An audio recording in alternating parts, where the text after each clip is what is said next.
I never met Marie Curie. She died when I was 15 years old. But I have spent my entire career working with the same invisible force that killed her. At Los Alamos, a single miscalculation with radiation would have killed everyone in the room. I know what this force does. I have seen the mathematics of death, and that is why I need to tell you what is happening right now in the center of Paris. Inside the Pantheon, tourists are walking past the body of Marie Curie. They take photographs. They read the inscription. They stand 3 feet away from her coffin. They do not know that her coffin is lined with an inch of lead. They do not know that her bones are still emitting radiation 91 years after her death. And they do not know that if you remove that lead, the readings in the building would start to rise. Marie Curie is the most dangerous corpse on Earth, and she did it to herself. Not by accident, not because she was ignorant. By the end of her life, she had seen what radiation could do. She had watched it burn through skin.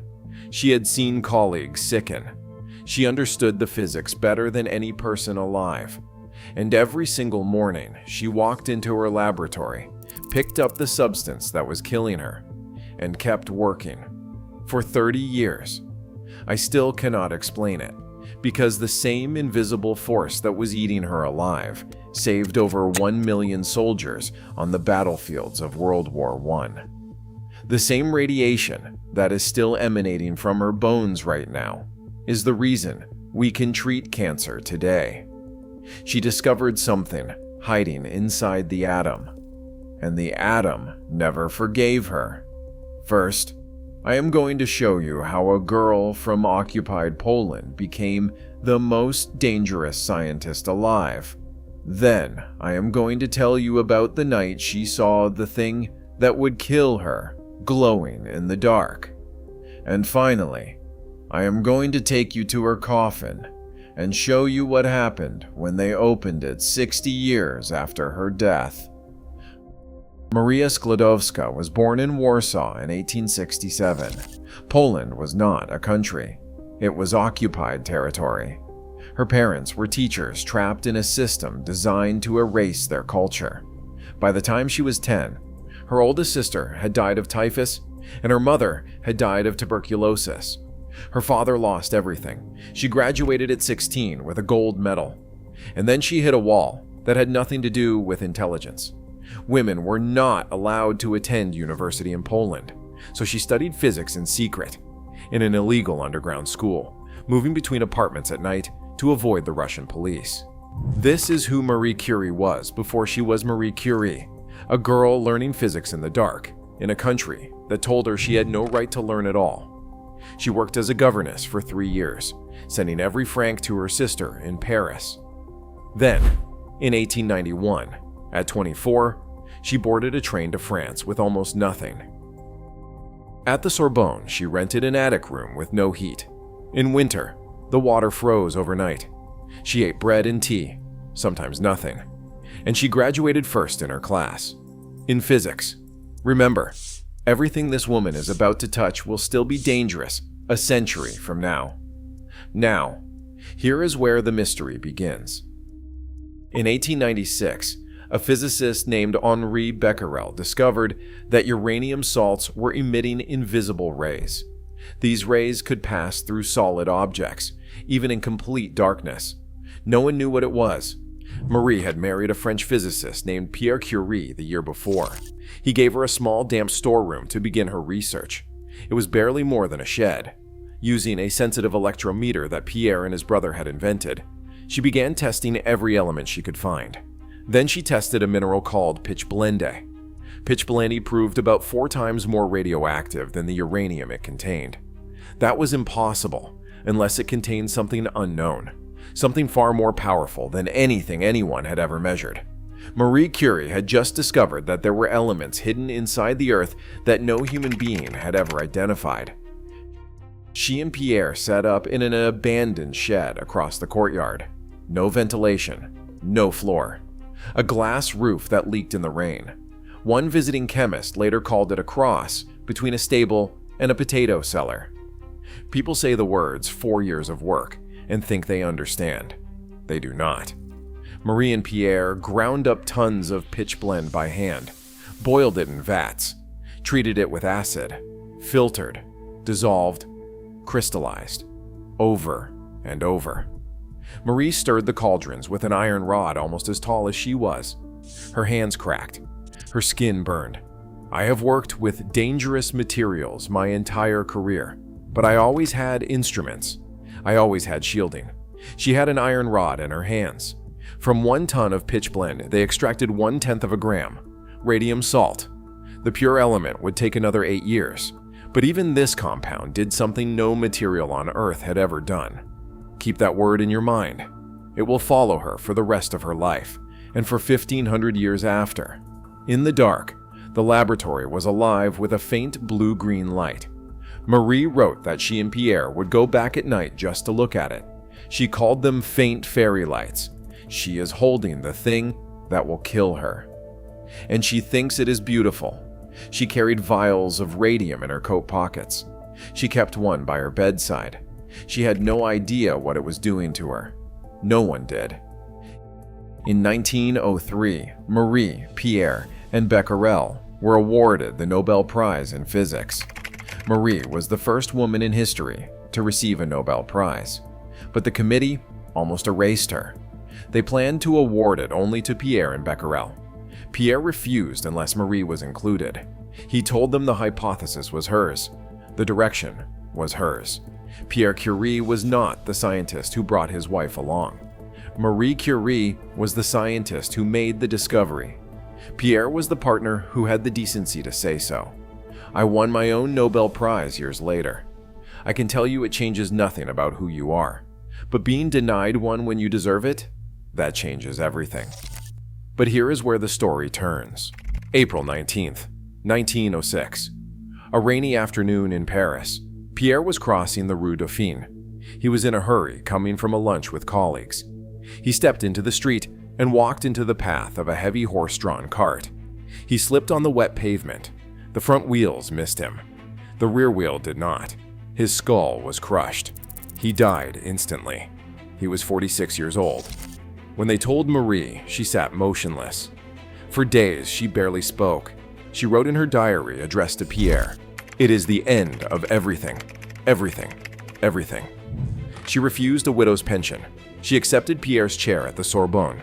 She became the first woman to hold a professorship at the University of Paris. And she went back to the laboratory. And the radium was still inside her. It had not stopped. It would not stop.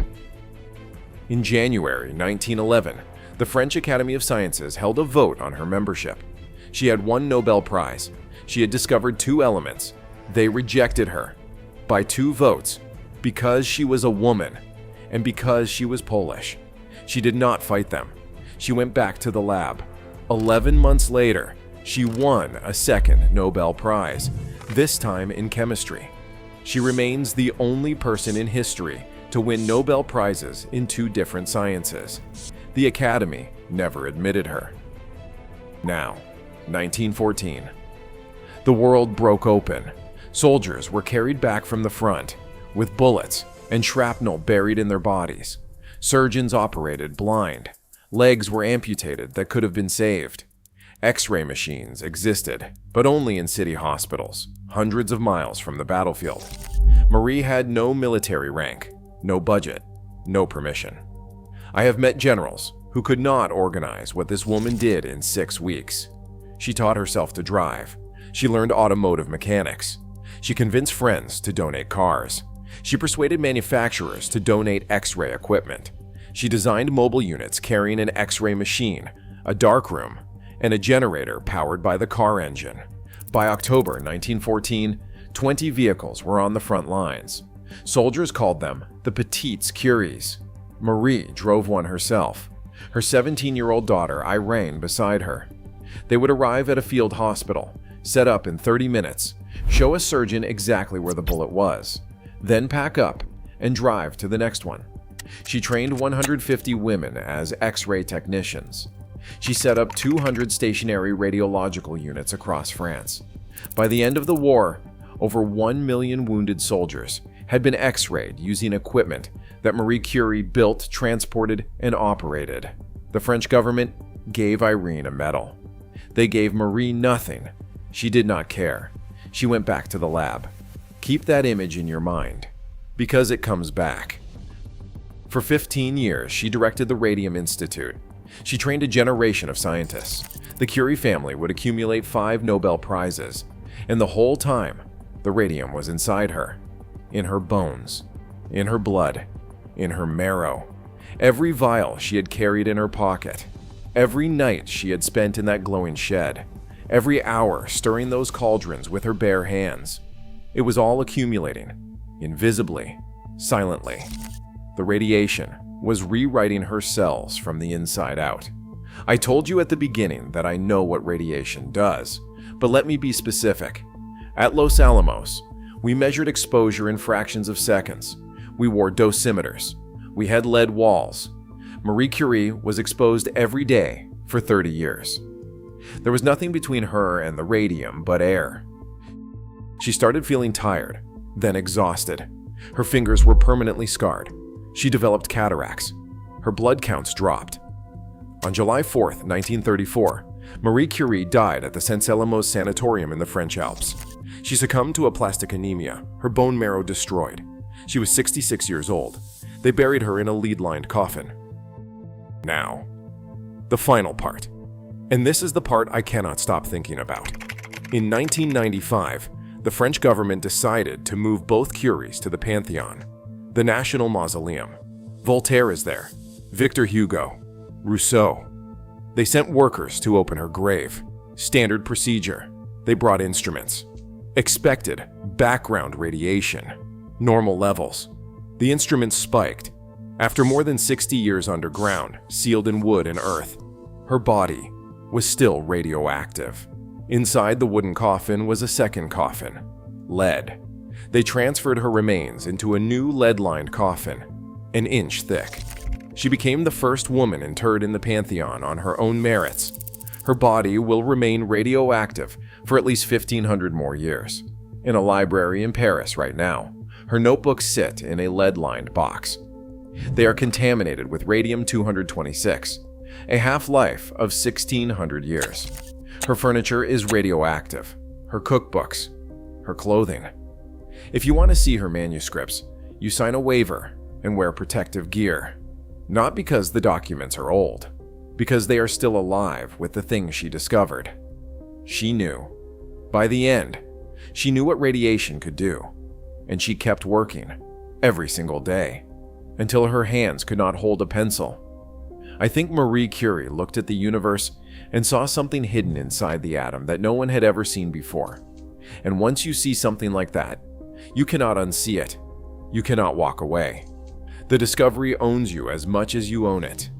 I understand that. I have felt it in my own work. The pull of a problem that will not let you sleep.